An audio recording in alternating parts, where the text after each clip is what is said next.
All right, hey guys, OFD checking in here, and today we have another one from AUDRIC Watches. Now, it's been a while since I've had an AUDRIC watch here on the channel, but the last one I had on here was a really nice watch, so I'm excited to take a look at this one. Now, this watch is called the Strider, but you're going to see a different name on the dial of the watch and on the case back of the watch because it was the original name they came up with for the watch. I'm actually really glad they changed it because I don't think the name they have on this particular prototype model would have worked very well in the US, and I'll talk a little bit more about that. So let's go ahead and open this up here. It comes in a real nice box. Now I've taken it off the pillow, and I'll go ahead and get this out and open, and we'll close the box. Excuse me for the wiggling, guys, but here it is. This is the AUDRIC Strider. Like I said, the Strider. So you guys can see up here just above 6 o'clock, this says stroller on it.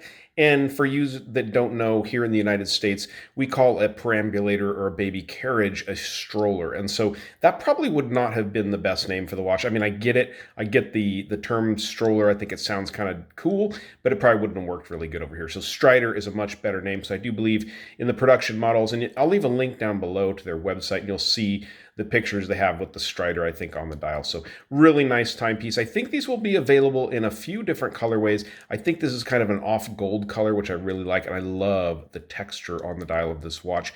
We'll definitely get it up here closer and take a look at it. But let's go ahead and talk specs on the watch here. You have a 42mm case from side to side, 48 north to south or lug tip to lug tip. I really like this squared off kind of look you get here on the lugs. Just under 12mm of thickness from the case back to the top of the sapphire crystal. You do have a display sapphire case back on here also. 22mm lug openings on the watch. Now, the dial on the watch is quite impressive. We'll get it up here a little bit closer so you guys can see that. It has this just beautiful texturing to it. I really love the way it's done. The handsets are just very nice. They're almost like a broad sword hand, but you have this cutout down here towards the bottom, and it looks really nice. They are also polished. I'll get a little bit of a flash of light on there so you can see that. This is a sapphire crystal, like I said. It has an AR coating on the underside, keeping that glare down quite a bit. Nice minutes track, as you guys can see around here on the rehaut. Swiss-made watches, you guys can see down here just around the 6 o'clock position. It does let you know these are Swiss-made watches, and all of the indices on the dial are applied.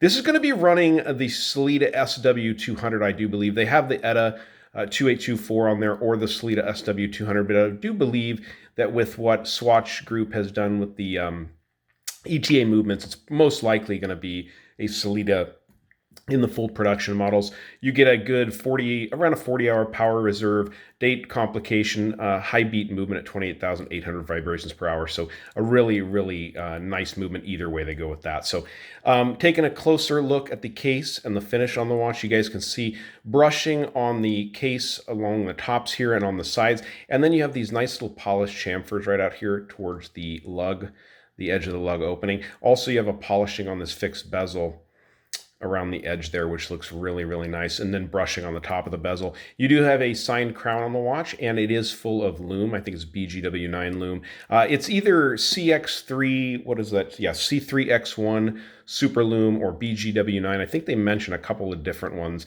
and maybe that's one and the same. You guys can correct me down there at the bottom if I'm wrong, but we'll definitely get a Lume shot. This thing is supposed to be a Lume monster, but very nicely done on that case. The watch has a very high quality feel to it. I mean, it's a fully Swiss made watch. And when you hear about the early bird pricing on this, it's going to be a really good deal. The bracelet is superior. It's just an excellent, very well done bracelet. You guys can see the brushing here on the middle of the links. And then you have this polished edge along the side here. Get it up there a little closer so you guys can see that.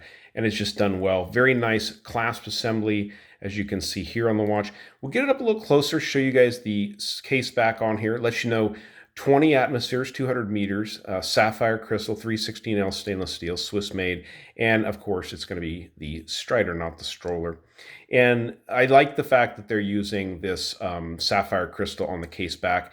Sapphire has a real nice warmth to it as you wear it on your arm, and it's really nice having the sapphire top and bottom on this watch. But let's go ahead and pause it for just a second, get this watch on my 7-inch wrist, and then definitely stick around for the Lume shot, because like I said, this one is supposed to be quite the Lume monster. All right, so here's the watch on my 7-inch wrist. Of course, it's not adjusted to me. This is a prototype watch, not mine. It's out on a watch tour, but the watch feels really good on the wrist. I'm a fan of 42mm watches. Actually, as I started to get back into the watch game, the 42mm size was really kind of my favorite. I've kind of settled back into that 40, 41 millimeter range, but 42 still feels spectacular on the wrist, especially with a lug-to-lug of under 50 millimeters. Let's go ahead and dim the lights and check out the lume on this one.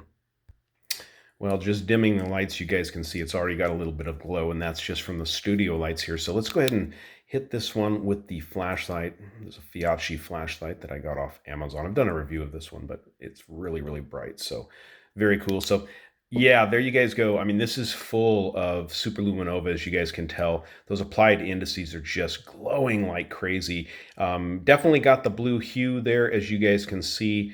That's just spectacular. That is some really, really nice lume. So the pricing on these guys, super early bird pricing, when they go up on Kickstarter, is going to be $549. To get a Swiss-made watch of this kind of quality, I mean, honestly, with the bracelet, the way this watch feels, for under $600 is amazing. So if you really like this watch, you want to get on board, check out the colorways and the links down below in the description, and get on board so you know when they're going to launch, and you can get in that super early bird special of $549. That's a 40% discount on the watch. So you do the math and you can figure out how much they're going to be regular price once they go to that regular price point, which honestly is still very affordable for a watch that's built like this. But absolutely beautiful piece. AUDRIC watches, I think you guys have a winner on your hands here. Guys, if you liked the video, give me a thumbs up down there at the bottom. And if you've not subscribed to the OFD channel yet, please do. Please do. Thanks, guys.